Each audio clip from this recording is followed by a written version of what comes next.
Hello bachos, so let's see the question. A galvanometer having a resistance of 8 ohm is shunted by a wire of resistance 2 ohm. If the total current is 1 ampere, the fraction of it passing through the shunt will be. And your first option is 0.25, second option is 0.8, third option is 0.2 and your fourth option is 0.5. So here in this question it is said that a galvanometer having a resistance of 8 ohm. So galvanometer का जो resistance है 8 ohm का है, इसको मैंने shunt किया by using a shunt of 2 ओम और जो टोटल करंट पास हो रहा था यानी कि जो I है that will be of 1 ampere.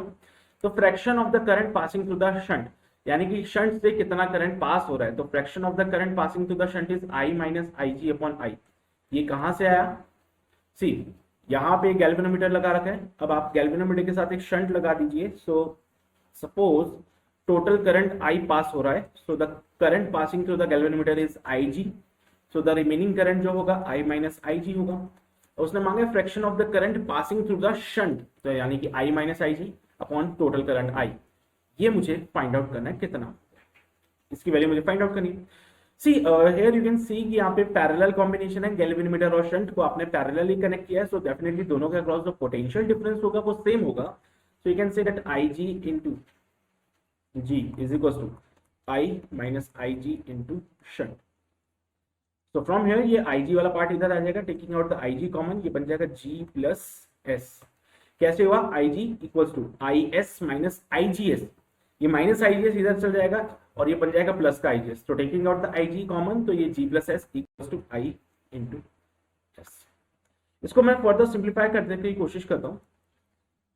Okay, तो इसको मैं सॉल्व करता हूँ, 1 माइनस IG बाई I मिलेगा। इसको मैं फर्दर सॉल्व करूंगा तो मुझे मिलेगा 1 माइनस IG बाई I। तो IG बाई I जो होगा यहाँ से क्या मिलेगा, अगर मैं IG अपॉन I की वैल्यू फाइंड आउट करूँ, यहाँ पे इसको मैं इधर सॉल्व कर लेता हूँ। सो अगर मैं IG अपॉन I की वैल्यू फाइंड आउट करूँ, so it comes out be how much,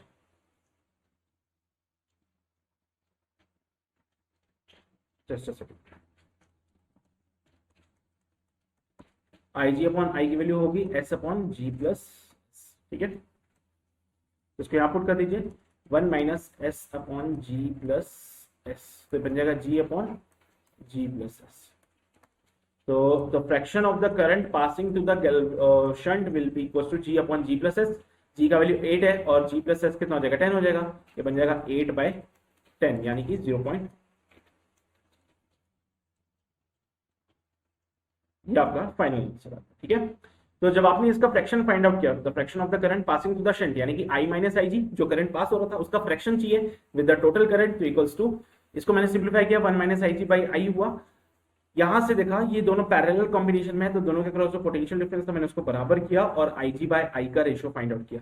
IG by I का रेशियो आ रहा है S upon G plus S, तो मैंने यहाँ पे लिख दिया S upon G plus S। Simplify किया तो ये बन गया G upon G plus S। G का वैल्यू 8 था, G प्लस S यानी कि 8 plus 10, 8 plus 2 is 10, so 8 by 10 बन गया। And solve this part, you will get the value of 0.8, तो जो कि आपको मिलता है बी ऑप्शन में, and your B option is absolutely correct. So I hope you got the concept of this question. All the very best.